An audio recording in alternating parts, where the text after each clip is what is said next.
রাধে রাধে, নমস্কার বন্ধুরা। বৃন্দাবন ফ্যামিলি ব্লগের আরও একটি নতুন ভিডিওতে আপনাদের সকলকে স্বাগত জানাই। কেমন আছেন সবাই? আশা করি সবাই ভালো আছেন, সুস্থ আছেন। আর রাধারানীর কৃপায় আমরাও বেশ ভালো আছি। তো আজ হচ্ছে সোমবার, আর এখন বাজে হচ্ছে সকাল 10:30টার মতো। তো সকাল সকাল আজকে আমার গোপীনাথের স্নান, শৃঙ্গার পুজো, সকালে শৃঙ্গার আরতি, সকালে গোপীনাথের বাল্যভোগ সব কিছু সেবা কমপ্লিট হয়ে গেছে। তো তোমাদেরকে একটু আমার গোপীনাথের শৃঙ্গারটা ভালো করে দর্শন করিয়ে দেই। তো দেখো আজকে আমার গোপীনাথকে কত সুন্দরভাবে শৃঙ্গার করেছি, আর আমার গোপীনাথের সিংহাসনটাও কত সুন্দরভাবে শৃঙ্গার করেছি দেখো। তো এই যে আমার গোপীনাথের সিংহাসনটাকে ফুলের গাছগুলো দিয়ে সাজিয়েছি না, এই গাছগুলো আমার একজন সাবস্ক্রাইবার আন্টি আছেন, তো ওই আন্টিকে তোমাদেরকে এর আগের ভিডিওতেও দেখিয়েছিলাম। তো সেই আন্টি আমার গোপীনাথের সিংহাসন সাজানোর জন্য এই ফুল গাছগুলো আর এই যে সিংহাসনটাকে যে লাইটিংটা দিয়ে সাজিয়েছি না, এই লাইটিংগুলো সব সেবার জন্য এনে দিয়েছে। তো আমাদের শাস্ত্রে বলে যে কোনো ভক্ত যদি গোপীনাথের সেবার জন্য তোমাকে কিছু এনে দেয় সে নিজে থেকে, তো সেই জিনিসগুলো তুমি আদর করে গ্রহণ করো। তো আন্টি আমাকে নিজে ইচ্ছে করে এই জিনিসগুলো এনে দিয়েছে। তো আন্টির এই জিনিসগুলো দিয়ে আমি গোপীনাথের সিংহাসনটাকে খুব সুন্দরভাবে সাজিয়েছি, দেখতেই পাচ্ছ। আর এই লাইটিংটাও এনে দিয়েছে, এই লাইটিংটা দিয়েও সুন্দর করে সাজিয়েছি। তো আন্টি যে এসেছেন আমাদের বাড়িতে, তো সেই আন্টিকে তোমাদের এর আগের ভিডিওতেও দেখিয়েছি। তো যে আন্টি আমাকে আমার গোপীনাথের নূপুর বানিয়ে দিয়েছেন সেই আন্টি এনে দিয়েছেন। তো আন্টি প্রত্যেকটা ভিডিও আমার নিখুঁতভাবে দেখেন প্রত্যেক দিন। তো আন্টির খুব ইচ্ছে যে আমার এই সিংহাসনটাকে আমি সুন্দরভাবে সাজাই, তো তার জন্য আমাকে এই লাইটিংগুলো আর এই ফুল গাছগুলো এনে দিয়েছে। তো সেগুলো দিয়েই আমি গোপীনাথের সিংহাসনটাকে সাজিয়েছি। তো কেমন হয়েছে আমার গোপীনাথের সিংহাসনটা, আর আমার গোপীনাথকে কেমন লাগছে তোমরা কমেন্ট করে অবশ্যই জানিও আমাকে। তো যাই হোক, তো সকালে গোপীনাথের বাল্যভোগ লাগিয়ে আমাদের বাল্যভোগ প্রসাদ পাওয়া হয়ে গেছে। তো এখন আমি দুপুরে রসাই করছি। তো আজকে দুপুরে রসাই করছি আলু আর এঁচোড়ের রসা, আর লাউ আর আলুর রসা, আর গোবিন্দভোগ চাল দিয়ে আলু ফুলকপির ঘন্ট, আর তার সাথে গাদাল পাতা। তোমরা হয়তো অনেকেই চেনো এই গাদাল পাতা বাটা। তো আজকে আমি একটু তাড়াতাড়ি রান্না বসিয়েছি, তার কারণ আজকে আমরা সবাই মিলে রাধাকুণ্ডে স্নান করতে যাব।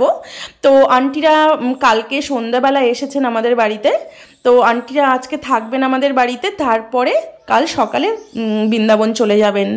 তো দেখতেই পাচ্ছ আমার রান্না কমপ্লিট হয়ে গেছে। তো আজকে আমি তাড়াতাড়ি রান্নাটা করেছি, আমি ভাবলাম যে তাড়াতাড়ি রান্নাটা কমপ্লিট করেই আমি রাধাকুণ্ডে স্নান করতে যাব। আর এখন দুপুর প্রায় 1টার মতো বাজে। আর আমাদের এখানে তো এখন এতটা গরম নেই, অনেক মানে না ঠান্ডা না গরম, না গরম বেশি আছে আর না ঠান্ডা বেশি আছে, কারণ এখন বসন্তকাল চলছে, এই জন্য ওয়েদারটাও খুব সুন্দর। তো দেখতেই পাচ্ছ আমার গোপীনাথের জন্য কত সুন্দর সুন্দর রান্না করেছি আজকে। আলু আর এঁচোড়ের গামাখা সবজি বানিয়েছি, তার সাথে আলু আর লাউয়ের রসা, কারণ এখন গরমকাল চলছে তো লাউটা প্রত্যেক দিন আমাদের বাড়িতে থাকবেই, এখন লাউ খেলে এখন পেট ঠান্ডা থাকবে। তো আন্টি আমাকে বললো লাউয়ের রসা রান্না করতে, তো যাই জন্য আমি গোপীনাথের জন্য লাউয়ের রসা রান্না করেছি গাদাল পাতা বাটা। তো এই গাদাল পাতা তোমরা অনেকেই হয়তো চেনো, এই গাদাল পাতা আমার পিসির বাড়িতে, আমরা বাজার থেকে কিন্তু কখনোই কিনি না।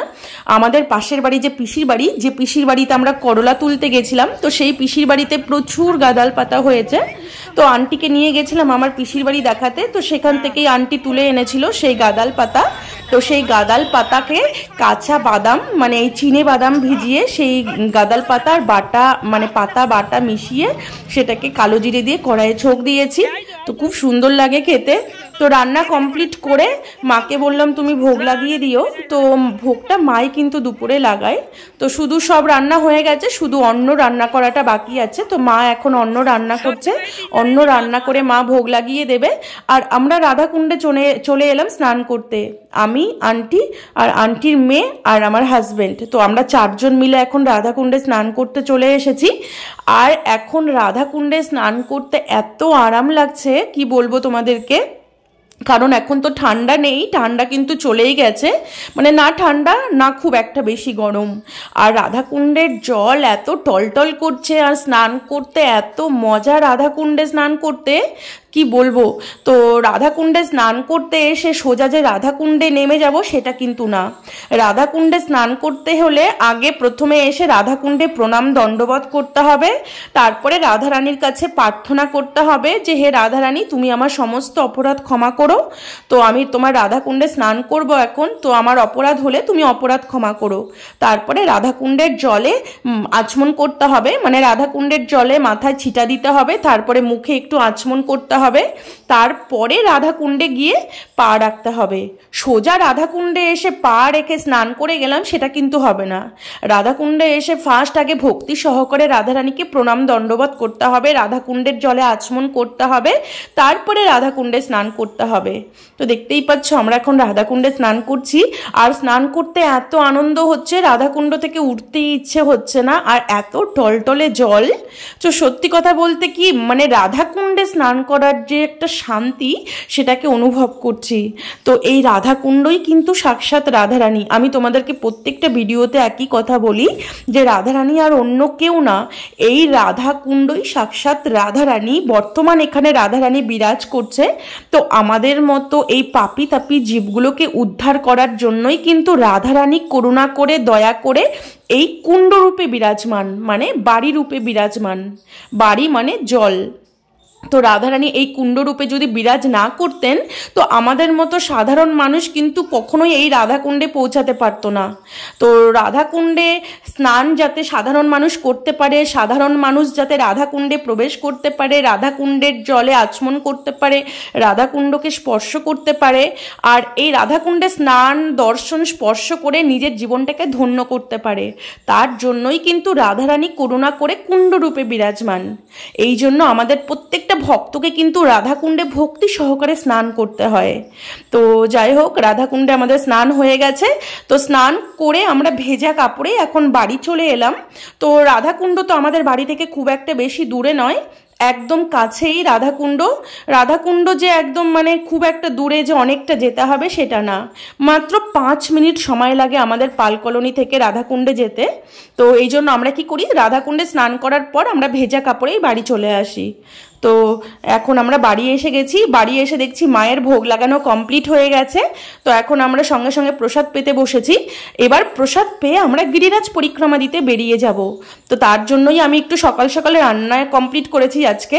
তো মাকে বললাম তুমি ভোগ লাগিয়ে দাও। তো স্নান করে এসে দেখছি মায়ের ভোগ লাগানো অল কমপ্লিট হয়ে গেছে। তারপরে এখন আমরা প্রসাদ পাচ্ছি। তো আজকে অনেক কিছুই রান্না করেছি, এঁচুড়ের রসা, লাউয়ের রসা। তো লাউ নাকি আন্টির খুবই প্রিয়, তো তার জন্য আন্টির জন্য লাউয়ের রসা রান্না করেছি। আর গরমকালে তো প্রত্যেক দিন আমাদের বাড়িতে লাউয়ের রসা রান্না করতেই হবে, আমার বাবার ফেভারিট সবজি লাউ। আর গরমকালে লাউ খেলে পেট ঠান্ডা থাকে।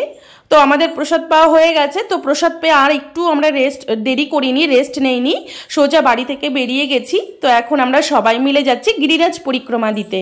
তো তবে হ্যাঁ, আমরা কিন্তু পায়ে হেঁটে গিরিরাজ পরিক্রমা লাগাবো না, আমরা কিন্তু টোটো করে গিরিরাজ পরিক্রমা লাগাবো। কারণ দিদিভাই বেশি হাঁটতে পারে না, আর আমিও বেশি হাঁটতে পারি না, কারণ আমার ওয়েট খুবই বেড়ে গেছে। তো তার কারণে আমার হেঁটে পরিক্রমা দেওয়া আর সম্ভব হয় না। তো তার জন্য আমি গিরিরাজ মহারাজের কাছে ক্ষমা প্রার্থী, এই জন্য আমি টোটো করেই পরিক্রমা লাগাচ্ছি। তো আন্টি একটা টোটো রিজার্ভ করে নিল।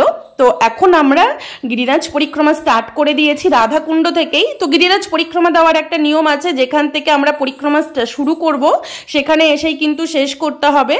তো আমরা এখন পরিক্রমা দিচ্ছি গাড়ি করে। তো গোবর্ধন পরিক্রমা দেওয়ার দুটো রাস্তা আছে, একটা ভিতরের রাস্তা আর একটা বাইরের রাস্তা। তো আমরা আজকে ভিতরের রাস্তা দিয়েই পরিক্রমা লাগাবো। তো আন্টি আমার প্রত্যেকটা ভিডিও নিখুঁতভাবে দর্শন করেন। তো আমরা যে দুদিন গিরিরাজ পরিক্রমা রোডে যে গো সেবা করতে গেছি না, তো আন্টি সেই গো সেবার ভিডিওগুলো এত সুন্দরভাবে দেখেছেন। তো আন্টির খুব ইচ্ছে হচ্ছিল যে সেই সব স্থানগুলোতে গিয়ে সেই গরুগুলোকে, সেই গোমাতাগুলোকে দর্শন করবে। আর একদম গিরিরাজ মহারাজের তটেই অবস্থিত, আর সেখান থেকে গিরিরাজ মহারাজকে খুব কাছে থেকে দর্শন করা যায়। তার জন্য আন্টি বলল চলো ভিতরের রাস্তা দিয়ে আমরা একটু হেঁটে পরিক্রমা লাগাবো।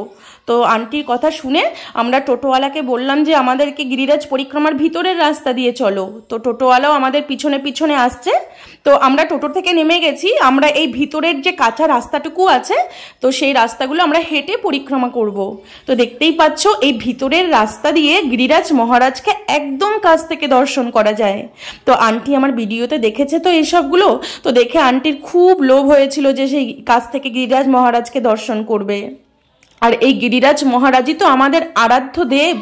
এই গিরিরাজের তটে এসে গিরিরাজের কাছে আকুতি ভরা প্রার্থনা করতে হবে, হে গিরিরাজ মহারাজ, তুমি যেমনিভাবে তোমার ব্রজবাসীকে রক্ষা করেছ তেমনিভাবে তোমার চরণেই শরণাগত অধমকেও তুমি রক্ষা করো। এইভাবে গিরিরাজের তটে প্রার্থনা করতে হবে। তো আমি আন্টিকে শিখিয়ে দিলাম তুমি এইভাবে প্রার্থনা করো। তো আন্টির তো খুবই আনন্দ, মানে গিরিরাজ মহারাজকে এত কাছ থেকে দর্শন করতে পারবে আন্টি কখনো ভাবেইনি।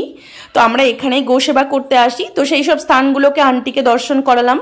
আর এখন বসন্তকাল চলছে, বসন্তকালে আমাদের বৃন্দাবনের অপূর্ব শোভা, এখানকার অপ্রাকৃত সৌন্দর্য অপূর্ব। দেখতেই পাচ্ছ বসন্তকালে মানে গাছে গাছে সমস্ত গাছে ফুলে ভরে গেছে।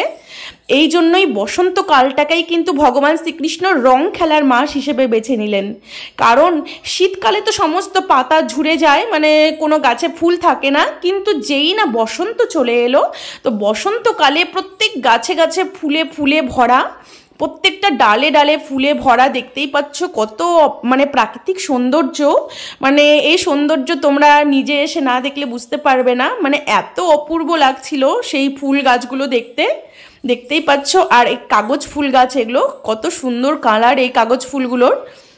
তো দেখো আমরা সবাই মিলে দৌড় লাগাচ্ছি। তো আন্টি সবার ফার্স্ট হয়েছে, মানে আমরা দৌড়ে দৌড়ে পরিক্রমা করছি আর আনন্দ করছি। মানে এই দিনগুলো সত্যি খুবই সুন্দরভাবে কেটেছে, সবাই ভীষণ আনন্দ করেছি আমরা। আর এখন আমরা পায়ে হেঁটেই পরিক্রমা করছি। তো পায়ে হেঁটে পরিক্রমা করার একটা আনন্দই আলাদা। টোটো করে কোনোদিন পরিক্রমা হয় না, কিন্তু কি করব, মানে আমার পায়ে হেঁটে পুরো 21 কিলোমিটার পরিক্রমা করা আর সম্ভব হয় না। এক সময় অনেক করেছি, কিন্তু এখন শরীরের এমন অবস্থা আমার, আমি পায়ে হেঁটে পরিক্রমা করতে পারি না। আর দিদি ভাইও পায়ে হেঁটে পরিক্রমা করতে পারে না। তো তার জন্য আমরা অল্প এই ভিতরের একটু কাঁচা রাস্তাটুকু, এই রাস্তাটুকুই শুধু হেঁটে পরিক্রমা করব। আর টোটো আমাদের পিছনে পিছনে আসছে, টোটোওয়ালাকে আমরা ছেড়ে দেইনি, কিন্তু টোটোতে বসিনি, পায়ে হেঁটেই পরিক্রমা করছি ভিতরের রাস্তাটুকু। তো আমরা এখানে গিরিরাজ মহারাজকে প্রণাম দণ্ডবত করে নিলাম। দণ্ডবত করে এবার আরও কিছুটা পায়ে হাঁটবো। তো এই যে গিরিরাজ মহারাজ, ইনি রাধারানী আর শ্রীকৃষ্ণের যুগল মূর্তি, ইনি আমাদের আরাধ্য দেব। তো গিরিরাজ পরিক্রমা তো প্রত্যেক ভক্তকে অবশ্যই লাগাতে হয়। আর গিরিরাজ মহারাজের কাছে প্রার্থনা করতে হয় যে হে গিরিরাজ মহারাজ, আমি তোমার চরণে শরণাগত, তুমি আমায় রক্ষা করো। তো তোমরা যদি রাধাকুণ্ডে গিরিরাজ পরিক্রমা দিতে আসো তো অবশ্যই গিরিরাজ মহারাজের কাছে এই প্রার্থনাটুকু শুধু করবে যে হে গিরিরাজ মহারাজ, যেমনিভাবে তোমার ব্রজবাসীকে রক্ষা করেছিলে তেমনিভাবে তোমার চরণে শরণাগত অধম ভক্তকেও তুমি রক্ষা করো। তো গিরিরাজের কাছে যদি আমরা প্রার্থনা না করি তো তিনি আমাদের রক্ষা করবেন কিভাবে? তো সবসময় প্রার্থনা, এই জিনিসটা আমাদের মাথায় রাখতে হবে। খেতে শুতে উঠতে বসতে সব সময় প্রার্থনা। একমাত্র রাধারানী প্রার্থনায় তিনি মানে বিগলিত হন, তার করুণা নেমে আসে কিসে? প্রার্থনাতে।